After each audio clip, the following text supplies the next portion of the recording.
Hello everyone, तो कैसे हैं आप सभी। आई होप कि आप सभी अच्छे होंगे। आज की इस वीडियो में हम बात करने वाले हैं टेस्ट से संबंधित इंपॉर्टेंट क्वेश्चन के बारे में। आप सभी का टेस्ट 3 तारीख को होने वाला है। एसएमडी ट्यूशन क्लासेज में अगर आप पढ़ते हैं तो आप सभी को पता होगा कि हर एक महीने में आप सभी का एक टेस्ट होता है और एक महीने के टेस्ट में जो टेस्ट में क्वेश्चन आते हैं वही आते हैं जो एक महीने में पढ़ाए गए हैं। तो आज का ये वीडियो इसी पर बेस्ड है। एक महीना में मैंने जो कुछ भी पढ़ाया है उन सभी को इस वीडियो के माध्यम से रिविजन कराने की कोशिश करूंगा और एक एक टॉपिक को इतना अच्छे से समझाऊंगा कि अभी तक आपने अच्छे से ध्यान से नहीं पढ़ा है तो भी ये सारे टॉपिक्स आपको समझ में आ जाएंगे। अगर इन सभी टॉपिक्स को अगर आप समझ लेते हैं, नोट करके लर्न कर लेते हैं तो आपका एग्जाम में अच्छा नंबर आना बिल्कुल तय है। यानी टेस्ट में जो नंबर आएगा आपका बेहतरीन आने वाला है। इस वीडियो को शुरू से लेकर के अंत तक देखेंगे और अच्छे तरीके से सारे टॉपिक्स को कवर करेंगे, समझेंगे और उसको याद करेंगे। ठीक है, सबसे पहले हमने बताया है कि किसी किसी का हम डिफिनेशन देंगे, जैसे डिस्टेंस का डिफिनेशन दे देंगे, एक्सीलरेशन का, मैटर का। ठीक है, तो इनको आपको कैसे याद करना है। मैंने यहाँ पे इनकी डिफिनेशंस लिख रखी है, इनको मैं एक एक बार समझा देता हूँ, उसके बाद इसको लिख लीजिएगा और इसको लर्न कर लीजिएगा। ठीक है, तो सबसे पहले मैं डिस्टेंस की बात करता हूँ। फटाफट चीज़ों को समझते हुए आगे चलेंगे क्योंकि बहुत सारी चीज़ें अभी पढ़ानी है। ठीक है, अभी डिस्टेंस की बात करें तो डिस्टेंस का जो हमारे पास डिफिनेशन होता है वो ये होता है, distance is the total path length travelled by an object. यानी डिस्टेंस क्या होता है, टोटल पाथ लेंथ होता है, यानी कि टोटल जो कुल जो है लंबाई होती है किसी चीज की, किसी ऑब्जेक्ट के द्वारा तय किया गया, किसी ऑब्जेक्ट के द्वारा तय किया गया ऐसी लंबाई जो बहुत दूर तक है, उसी लंबाई के पाथ को ही हम क्या कहते हैं, दूरी कहते हैं, डिस्टेंस कहते हैं। क्या आपको ये डिस्टेंस समझ में आया? डिस्टेंस नहीं समझ में आया तो देखिए, अगर कोई आदमी ए बिंदु पर है, ए से बी तक जा रहा है तो ये टोटल दूरी जो उसने तय किया इसी को तो दूरी कहते हैं। मतलब जो लंबाई इसने तय किया है उसी को हम क्या कहते हैं, दूरी कहते हैं। ए से सी तक चला गया तो ये टोटल जो लंबाई दिख रही है हमें, ये क्या कह रहेगी, दूरी कह रहेगी उसकी। ये व्यक्ति अगर यहां से लेकर के यहां तक चला जा रहा है तो ये पूरा टोटल क्या कहलाएगा, ये डिस्टेंस कहलाएगा। सिंपल सी बात है। ठीक है, डिस्टेंस सबको पता होगा, छोटे छोटे बच्चे भी जानते हैं डिस्टेंस होता क्या है। दूसरा टॉपिक है एक्सीलरेशन। एक्सीलरेशन क्या होता है, पिछले टेस्ट में भी ये क्वेश्चन आया हुआ था और ये क्वेश्चन बहुत इंपॉर्टेंट है। एक्सीलरेशन का डिफिनेशन आप लोग लर्न कर लीजिएगा। Acceleration is the rate of change of velocity with respect to time. यानी कि ये क्या होता है, समय के सापेक्ष वेग में परिवर्तन की दर। क्या होता है, समय के सापेक्ष वेग में परिवर्तन की दर को ही हम क्या कहते हैं, एक्सीलरेशन यानी कि त्वरण कहते हैं हिंदी में। ठीक है, तो एक्सीलरेशन क्या होता है, acceleration is the rate of change of velocity with respect to time. बस इतना याद रखना है। और इसका जो यूनिट होता है दोस्तों, यूनिट होता है इसका मीटर पर सेकेंड स्क्वायर। क्या होता है इसका यूनिट, मीटर पर सेकेंड स्क्वायर होता है। तो इसकी भी डिफिनेशन और इसका यूनिट भी आप लोग लर्न कर लीजिएगा। नेक्स्ट टॉपिक की बात करते हैं तो मैटर है। मैटर को मैंने आप लोगों को समझाया था कि मैटर क्या होता है। मैटर एक ऐसी चीज होती है, कोई भी चीज जो स्थान घेरती है या फिर उसमें कुछ वजन होता है, उसे ही हम क्या कहते हैं, मैटर कहते हैं। अगर उसमें कुछ मास है यानी वजन है तो मैटर होगा।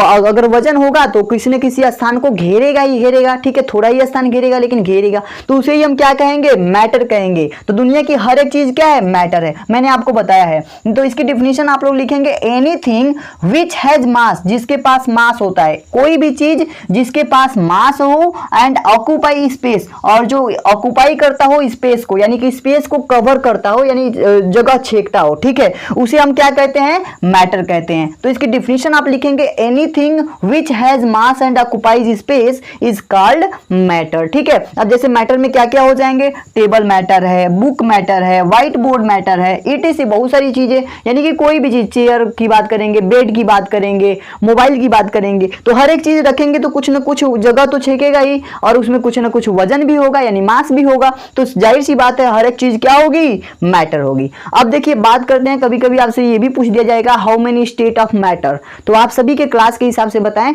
तो मैटर को 3 भागों में क्लासिफाई किया गया है। ठीक है, तो आप लोग लिखेंगे स्टेट ऑफ मैटर कितने तरह के होते हैं, 3 तरह के होते हैं। कौन कौन, सॉलिड, लिक्विड और गैस। आप सभी छोटे छोटे क्लासों में भी पढ़ चुके हैं। मैटर यानी पदार्थ की अवस्थाओं की बात की जाए तो पदार्थ जो है 3 अवस्थाओं में पाई जा सकती है, या तो ठोस अवस्था हो सकता है, या लिक्विड अवस्था हो सकता है, या फिर गैस अवस्था हो सकता है। आई होप कि आपको ये टॉपिक समझ में आ गए होंगे। इन टॉपिक्स को जल्दी से स्क्रीनशॉट कर लीजिए या फिर अपनी कॉपी में लिख लीजिए। उसके बाद से नेक्स्ट टॉपिक की तरफ मूव करते हैं।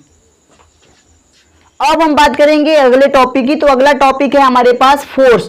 फोर्स में हम सबसे पहले फोर्स की डिफिनीशन को समझेंगे, फिर से इसका सूत्र देखेंगे, इसके सूत्र के बाद इसका यूनिट भी देखेंगे और इसके यूनिट के बाद से हम एक करेंगे सॉल्व क्वेश्चन। क्वेश्चन कैसा होगा, जो पिछली बार के पेपर में आया हुआ था। तो इस क्वेश्चन की हेल्प से मैं बताऊंगा कि कैसे आप न्यूमेरिकल क्वेश्चन को सॉल्व करेंगे। तो सबसे पहले तो बात करते हैं फोर्स के बारे में। फोर्स को हिंदी में बल कहते हैं, और बल क्या होता है?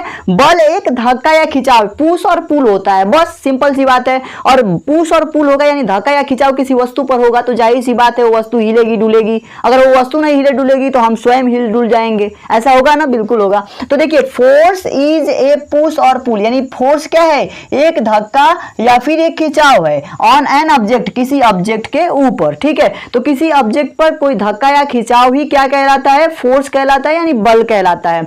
और बल का जो हमारे पास फॉर्मूला आता है F is equal to M into A. M into A का मतलब क्या है? एम को कहते हैं मास, एम को क्या बोला जाता है? मास। और ए को क्या बोलते हैं? ए को बोलते हैं एक्सीलरेशन। क्या बोलते हैं? एक्सीलरेशन।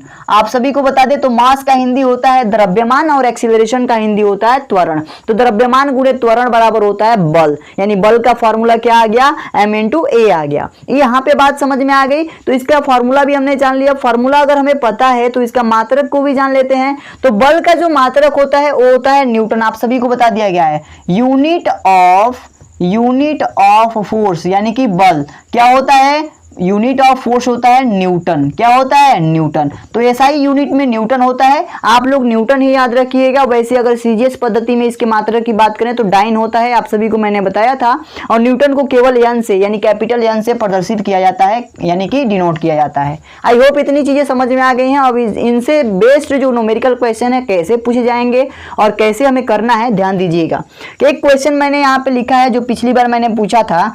लिखा है क्वेश्चन में, ए force of 20 Newton is applied on a body of mass 4 kg, find the acceleration. इसमें हमें एक्सीलरेशन को फाइंड करना है और कह रहा है कि इसमें फोर्स 20 न्यूटन का लग रहा है किसी बॉडी पर, जिस बॉडी का वेट है, मास है 4 kg। अगर हमारे पास यहाँ पे बल दे रखा है यानी F दे रखा है 20 न्यूटन, ध्यान से देखिएगा क्या क्या दिया है हमारे पास। गिवन है, गिवन लिखेंगे और उसके बाद F बराबर 20 न्यूटन दिया है और मास दे रखा है 4 kg। मास कितना दिया है? M कितना दिया है?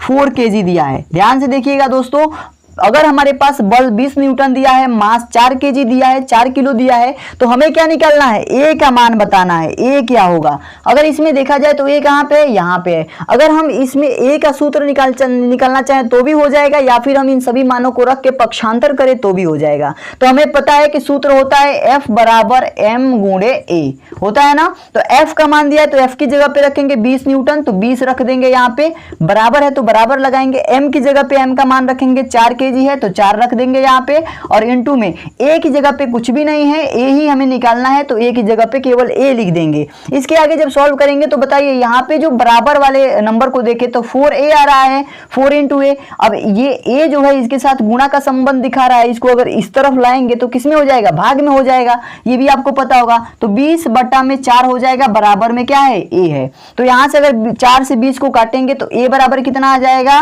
a बराबर हमारे पास आ जाएगा 4 5 20, 5 आ जाएगा। और आप सभी को मैंने बताया है अभी कि एक्सीलरेशन यानी ए निकाल रहे हैं तो ए को हम एक्सीलरेशन कहते हैं, और एक्सीलरेशन का जो यूनिट होता है वो क्या होता है? मीटर पर सेकेंड स्क्वायर होता है। तो मीटर पर सेकेंड स्क्वायर यूनिट भी लिखिएगा। बहुत सारे स्टूडेंट जो है यूनिट नहीं लिखते हैं, इससे एक नंबर कट जाता है, ठीक है। तो आप लोग लास्ट में यूनिट जरूर लिखिएगा। तो ये बराबर हमें मिल गया मीटर पर सेकेंड स्क्वायर, कितना? 5 मीटर पर सेकेंड स्क्वायर। आई होप आपको समझ में आ गया होगा। कभी कभी डायरेक्ट क्वेश्चन भी मिलेंगे, F बराबर M इंटू ए, यानी कि M का वैल्यू दिया होगा और A का वैल्यू दिया होगा, आपको बल निकालना होगा, ठीक है।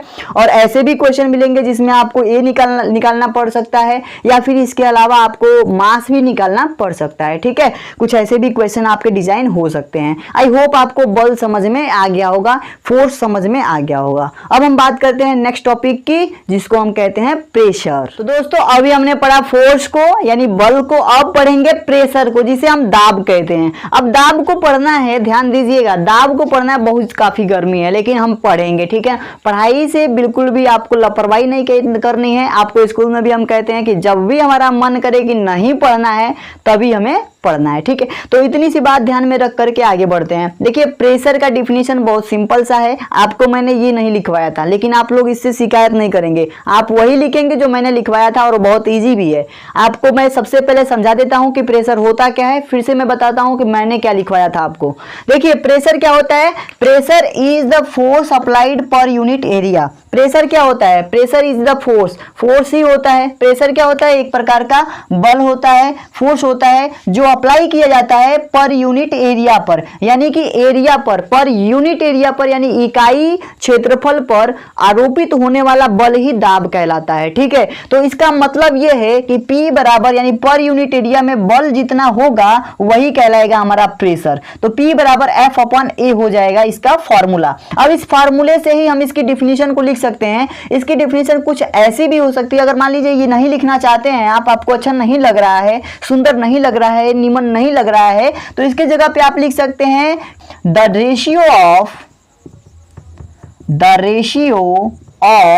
रेशियो किसका किसका, फोर्स और एरिया का। The ratio of force and area is called pressure. तो इस तरीके से भी आप लिख सकते हैं कि फोर्स और एरिया का रेशियो यानी कि अनुपात ही क्या कहलाता है, प्रेशर कहलाता है। तो आप ये छोटी सी डिफिनीशन भी लिख सकते हैं जो कि मैंने आप सभी को याद करवा दिया था। अब बात करेंगे इसके यूनिट की। तो बताइए ऊपर क्या है हमारा, फोर्स है यानी कि बल है, नीचे क्या है, एरिया है, क्षेत्रफल है। अब बताइए इसका यूनिट अगर निकालना होगा, पूरे दाब का यूनिट निकालना है, तो ऊपर बल है तो बल का मात्रक क्या होता है, न्यूटन होता है, सॉरी बल का मात्रक होता है न्यूटन, तो न्यूटन हो जाएगा। ठीक है, न्यूटन हो गया। और नीचे हमारे पास क्षेत्रफल है, क्षेत्रफल का मात्रक क्या होता है, मीटर स्क्वायर, तो न्यूटन मीटर स्क्वायर इसका यूनिट हो जाएगा। किसका यूनिट, प्रेशर का यूनिट। ठीक है, अब इसको हम पास्कल भी कहते हैं, आप सभी को मैंने बताया था, और PA से इसको प्रदर्शित किया जाता है। ठीक है, तो ये बात अगर आपको समझ में आ गई है, यानी कि जो प्रेशर है ये अगर आपको समझ में आ गया, तो इससे बेस्ड एक न्यूमेरिकल क्वेश्चन भी कर लेते हैं। फॉर्मूला सामने दिख रहा है, फॉर्मूला को लर्न कर लीजिएगा। इस पे बेस्ड न्यूमेरिकल क्वेश्चन है, a force of 100 newton is applied on area of 5 metre square, then calculate the pressure. अब हमें बताना है कि अगर मान लीजिए फोर्स लग रहा है 100 न्यूटन का एक एरिया पर, एरिया का यहाँ पे मान भी दे रखा है 5 मीटर स्क्वायर की एरिया है, उस पर कितना फोर्स लग रहा है, 100 न्यूटन। तो बताइए कि इस पे प्रेशर कितना होगा, यानी दाब कितना होगा। तो हमें पता है फॉर्मूला P बराबर क्या होता है, P बराबर, इसको सॉल्व जब करने जाएंगे तो P बराबर लिखेंगे F/A। आंख बंद करके हम इसको लिख सकते हैं, याद है हमें फॉर्मूला, बिल्कुल याद है, ठीक ना, F/A। अब बताइए F का मान कितना दिया है, 100, तो P बराबर निकालेंगे तो F की जगह पे क्या लिख सकते हैं, 100 न्यूटन, 100 रख लेंगे। और नीचे हमारे पास एरिया, एरिया क्या दे रखा है, एरिया दिया है हमारे पास 5 मीटर स्क्वायर, तो नीचे रख देंगे 5, बस काट देंगे इसको, क्या निकलेगा, 5 से अगर 100 को काटेंगे तो 20 आ जाएगा, यानी प्रेशर बराबर निकला 20, और इसका यूनिट होता है पास्कल, तो पास्कल लिख देंगे। अगर आप पास्कल नहीं लिखना चाहते हैं तो न्यूटन पर मीटर स्क्वायर लिख देंगे। ठीक है, पास्कल वैसे इजी है, आप लोग लिख सकते हैं। ठीक है, वैसे आप लोग भी चाहते हैं कि इजी तरीके से ही हम लोग लिखें, ठीक है, शॉर्टकट ही हमें मिले, तो पास्कल भी लिख सकते हैं, कोई भी यहाँ पे दिक्कत नहीं होगी। और इसके लिए भी जितना नंबर आपका निर्धारित होगा इतना कर देने से आपको पूरा नंबर मिल जाएगा। आई होप आपको प्रेशर भी समझ में आ गया होगा। बताइए ये छोटा सा कैलकुलेशन क्या आप कर नहीं पाएंगे, बिल्कुल कर पाएंगे, बहुत आसान है। क्लास में तो ऐसे ही चिल्लाते हैं आप लोग कि हाँ बहुत इजी, यस सर समझ गए। ठीक है, तो आप समझ लीजिए। आई होप आप सभी को ये भी समझ में आ गया होगा। नेक्स्ट टॉपिक को समझते हैं अब दोस्तों। अब हमारे पास अगला टाइप है लाइट। लाइट को पढ़ने वाले हैं दोस्तों, इस टेस्ट में लाइट से संबंधित क्वेश्चन तो जरूर आएगा। अब आइए लाइट को समझ लेते हैं। तो जो लाइट होता है वो होता क्या है, तो लाइट क्या होता है, यहाँ पे मैंने लिखा है लाइट मतलब होता है प्रकाश। और लाइट क्या होता है, light is the form of energy. Light क्या होता है, एनर्जी का ही रूप होता है। किसका रूप, एनर्जी का ही एक फॉर्म होता है। That enables us to see the object, जो हमारी सहायता करता है क्या करने में, किसी वस्तुओं को देखने में। वस्तु को देखने में सहायता कौन करता है, लाइट। और लाइट क्या होता है, एक फॉर्म ऑफ एनर्जी होता है। बस यही चीज आपको याद रखनी है, light is the form of energy that enables us to see the objects। ठीक है, फिर से बात आएगी सोर्स ऑफ लाइट की, यानी लाइट के सोर्स क्या क्या होते हैं। तो लाइट के सोर्स दो तरह के होते हैं, एक लुमिनस सोर्स और दूसरा होता है नॉन लुमिनस सोर्स। आप सभी को मैंने कोचिंग में बताया था। देखिए लाइट के सोर्स मतलब कि स्रोत, लाइट आता कहां से है, तो एक होता है लुमिनस सोर्स, यहां से लाइट हमें मिलती है, और एक होता है नॉन लुमिनस सोर्स, यहां से लाइट मिलती है। सबसे पहले समझते हैं लुमिनस सोर्स सोर्स क्या होता है? तो लुमिनस सोर्स की जब बात करते हैं तो इसमें हमारे पास लुमिनस सोर्स का डिफिनीशन बनता है object which has own light. Own light का मतलब कि अपनी खुद की लाइट जिसके पास होती है उसे हम क्या कहते हैं? लुमिनस सोर्स कहते हैं। जैसे कि मान लीजिए सन है, सन मतलब सूर्य है, तो सूर्य के पास खुद की अपनी रोशनी है। क्या वो किसी और ग्रह से मांगता है क्या कि हमको लाइट दे दो हम चमकेंगे? नहीं, सूर्य के पास अपनी लाइट है, खुद की अपनी लाइट है। कैंडल जो जलती है क्या ये किसी और से लाइट मांगती है? खुद के अपने पास से लाइट प्रकाशित करती है। ठीक इसी तरीके से जो बल्ब जलता है खुद का अपना लाइट देता है। इस बल्ब को अगर जलाएंगे तो ये अपने अंदर से लाइट देगा कि किसी और से मांगेगा? नहीं, ये अपने से ही अंदर से ही लाइट प्रवाहित करेगा, जो उजाला है वो दिखाएगा। ठीक है, तो इस तरीके से हम कह सकते हैं कि ये सारी चीजें क्या है? लुमिनस सोर्स के अंतर्गत आती हैं। अब हम बात करेंगे नॉन लुमिनस सोर्स के बारे में। तो नॉन लुमिनस सोर्स में आपको लिखना है object which has not own light. बस यही तो डेफिनेशन है, लेकिन हैज के बाद इसमें क्या लगाना है? नॉट लगाना है। जिसके पास, यानी ऐसे ऑब्जेक्ट जिसके पास खुद का अपना लाइट नहीं होता है उसे हम क्या कहते हैं? नॉन लुमिनस सोर्स कहते हैं। अब खुद का अपना लाइट किसके किसके पास नहीं है? दुनिया की हर एक चीज जिसके अंदर से लाइट नहीं आती है और उसको हम देख पाते हैं उसे ही हम नॉन लुमिनस सोर्स कहते हैं। जैसे कि मून, चंद्रमा जो हमें लाइट देता है, क्या ये अपनी खुद की लाइट देता है? नहीं, बिल्कुल नहीं। चंद्रमा के पास खुद का अपना लाइट नहीं होता है। ये लाइट कहां से ऑब्जर्व करता है? सूर्य की रोशनी से। सूर्य की लाइट को ऑब्जर्व करके ये रात में चमकता है तो हमें लाइट प्रदान करता है। अगले बात करें बुक। बुक हमें दिखाई दे रही है तो कहीं ना कहीं उस पर भी लाइट होगी तभी तो हमें दिखाई दे रही है। जहां लाइट नहीं होगा वहां पे दिखाई कैसे देगा? अगर इस रूम को अंधेरा कर देंगे तो दिखाई देगा? नहीं दिखाई देगा। आप देख पाएंगे हमको? बिल्कुल नहीं। तो कहीं ना कहीं यहां पर भी लाइट है। ये जो लाइट है मैं कैसे प्रकाशित हो रहा हूं, आप सभी को कैसे दिख रहा हूं? एक नॉन लुमिनस सोर्स के द्वारा होगा। अगर मैं इस बुक को दिखाऊं तो ये बुक भी आपको दिखाई दे रहा है, मतलब कि इस पर भी लाइट आ रही है। ठीक है, तो ये जो लाइट है ये क्या कर रहा है? बल्ब वाली लाइट से परावर्तित हो रहा है, यानी बल्ब वाली लाइट को अवशोषित करके खुद अपने आप को दिखा रहा है कि मैं भी लाइट में हूं। ठीक है, तो यही चीज है। तो इसे हम कहते हैं नॉन लुमिनस सोर्स। अर्थ जो हमारे पास दिखाई देता है ये भी क्या है? नॉन लुमिनस सोर्स है। आई होप आप सभी को लुमिनस और नॉन लुमिनस समझ में आ गया होगा। ठीक है, तो दोस्तों अब हम समझने वाले हैं रिफ्लेक्शन ऑफ लाइट को। रिफ्लेक्शन ऑफ लाइट क्या होता है? तो रिफ्लेक्शन ऑफ लाइट की सबसे पहले डेफिनेशन को समझेंगे और डेफिनेशन के बाद से इसके फिगर को बना करके इसके लॉज को भी समझेंगे। तो सबसे पहले तो इसकी डेफिनेशन पढ़ते हैं। तो इसकी डेफिनेशन जो कहती है वो क्या कहती है? The bouncing back of light, यानी bouncing back of light rays from a surface is called reflection. एक सरफेस पर, कोई सरफेस मान लीजिए शीशा है, दर्पण है, उस पर अगर लाइट जलाया जाएगा तो लाइट क्या होगा? वहां से परावर्तित हो जाएगा। यानी मान लीजिए ये सरफेस है तो इस पे लाइट आएगा तो ये परावर्तित भी हो जाएगा। तो यही घटना क्या कहलाती है? रिफ्लेक्शन कहलाती है, यानी परावर्तन कहलाती है। ठीक है, तो इसी रिफ्लेक्शन को थोड़ा फिगर बना के भी समझ लें, बिल्कुल समझेंगे। और फिगर बनाना भी है आपको। अगर मान लीजिए हम दे देंगे रिफ्लेक्शन, तो रिफ्लेक्शन की डिफिनीशन लिख करके नीचे आपको फिगर भी बनाना है, उसका नामकरण भी करना है।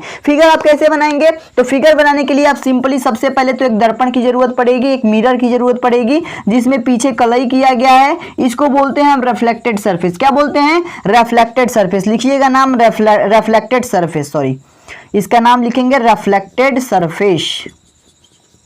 इसको क्या बोलेंगे? Reflected surface. ठीक है, इसका नाम रिफ्लेक्टेड सरफेस लिखिएगा। उसके बाद से मान लीजिए इस पर कोई रे जो है आ रही है, तो आने वाली रे को क्या बोलते हैं? Incident ray. ठीक है, कोई प्रकाश की किरण आ रही है तो इसको बोलते हैं इंसिडेंट रे। इंसिडेंट रे इसको कहते हैं। और यहां से जो टकराएगी, यहां से जब टकराएगी किसी शीशा पर तो यहीं से ये क्या हो जाएगी? परावर्तित हो जाएगी, उसी माध्यम में लौट जाएगी इधर की तरफ। तो इसे हम क्या कहेंगे? जो रिफ्लेक्ट हो रही है इसको बोलते हैं रिफ्लेक्टेड रे। ठीक है, इसको बोलते हैं हम रिफ्लेक्टेड रे, रिफ्लेक्टेड रे। ठीक है, तो ये हो गया हमारा इंसिडेंट रे, ये हो गया हमारा रिफ्लेक्टेड रे। और यहां पे हम कल्पना करते हैं कि यहां पे एक हमारी क्या होगी? एक रेखा होगी। ठीक है, इस प्रकार से लंबवत रेखा होगी इस रिफ्लेक्टेड सरफेस पर। ठीक है, जो कि 90 डिग्री का एंगल यहां पे बना रही होगी रिफ्लेक्टेड सरफेस के साथ। ठीक है, अगर आप ध्यान से देखेंगे तो इस रेखा को हम कहेंगे नॉर्मल। पहले इसका नाम जान लेते हैं। तो रेखा का नाम है नॉर्मल, जिसको हिंदी में अभिलंब कहते हैं। अगर ध्यान से देखा जाए तो नॉर्मल और इंसिडेंट रे के बीच भी एक एंगल बनेगा, बिल्कुल बनेगा। इस एंगल को बोलते हैं एंगल आई। और इस नॉर्मल और रिफ्लेक्टेड रे के बीच एक एंगल बनेगा जिसको हम बोलते हैं एंगल आर। अब ध्यान दीजिएगा, एंगल आई को कहते हैं एंगल ऑफ इंसिडेंस और एंगल आर को बोलते हैं एंगल ऑफ रिफ्लेक्शन। ठीक है, अब यहां से हमारे पास कुछ लॉज निकल के आते हैं, कुछ नियम निकल के आते हैं, जिस नियम को बोलते हैं हम लॉज ऑफ रिफ्लेक्शन। ठीक है, क्या बोलते हैं? Laws of reflection. Laws of reflection, सभी बच्चों को पता होगा। और कितने होते हैं ये लॉज? 2 होते हैं। पहला नियम ये कहता है कि जो ये कोण होता है इस कोण के क्या होता है? बराबर होता है। मतलब एंगल आई की बात करेंगे तो एंगल आई किसके बराबर होगा? एंगल आर के बराबर होगा। एंगल ऑफ इंसिडेंस बराबर होगा एंगल ऑफ रिफ्लेक्शन के, ठीक है। तो यहाँ पे ये एक दूसरे के बराबर होते हैं। पहला नियम कहता है अगर मान लीजिए आई का मान 35 है तो आर का मान भी क्या होगा? 35 होगा, ठीक है। दूसरा हमारे पास नियम ये कहता है कि जो इंसिडेंट रे है, जो रिफ्लेक्टेड रे है और जो नॉर्मल है, ये सभी कहां पे स्थित होते हैं? रिफ्लेक्टेड सरफेस के एक ही पॉइंट पर स्थित होते हैं। तो क्या हम लिख सकते हैं incident ray, reflected ray and normal lie on the same point of reflected surface? क्या हम ये बात लिख सकते हैं? बिल्कुल लिख सकते हैं। तो लिखेंगे इंसिडेंट रे, क्या लिखेंगे?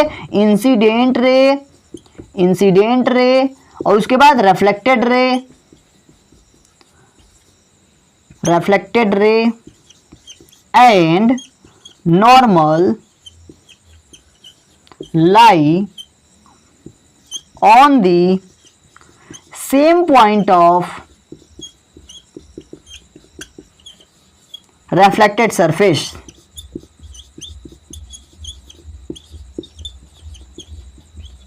क्या हम इसे लिख सकते हैं इस तरीके से? हाँ बिल्कुल लिख सकते हैं। इसका मतलब क्या हुआ? इसका मतलब ये हुआ कि जो हमारे पास रिफ्लेक्टेड सरफेस होता है इसके एक ही पॉइंट पे यानी सेम पॉइंट पे ही इंसिडेंट रे भी आता है, रिफ्लेक्टेड रे भी यहां से जाता है और नॉर्मल भी स्थित होता है, यानी सेम पॉइंट पे ये तीनों चीज होती हैं। ये दूसरा नियम कहता है। आई होप आप सभी को रिफ्लेक्शन ऑफ लाइट में किसी भी प्रकार की कोई दिक्कत नहीं होगी। अगर आपको अभी भी नहीं समझ में आ रहा है तो ध्यान से सुनिएगा। रिफ्लेक्शन होता क्या है? इंसिडेंट रे, कोई टार्च मारेंगे अगर शीशा पर, शीशा चमकेगा और जो रेखा जा रही है उसी को हम परावर्तित रेखा कहते हैं और इसी घटना को हम परावर्तन कहते हैं। तो दोस्तों अब हम करने वाले हैं रिफ्लेक्शन ऑफ लाइट का एक प्यारा सा क्वेश्चन। बहुत अच्छा क्वेश्चन है, यहाँ पे मैंने लिया हुआ है। ऐसे क्वेश्चन आपको टेस्ट में देखने को मिलेंगे। क्वेश्चन है हमारे पास, an incident ray makes 30 degree with the mirror, then find the angle of incidence with normal. ठीक है, हमारे पास क्वेश्चन कह रहा है कि अगर मान लीजिए इंसिडेंट रे और मिरर के बीच कोण बन रहा है 30 डिग्री का,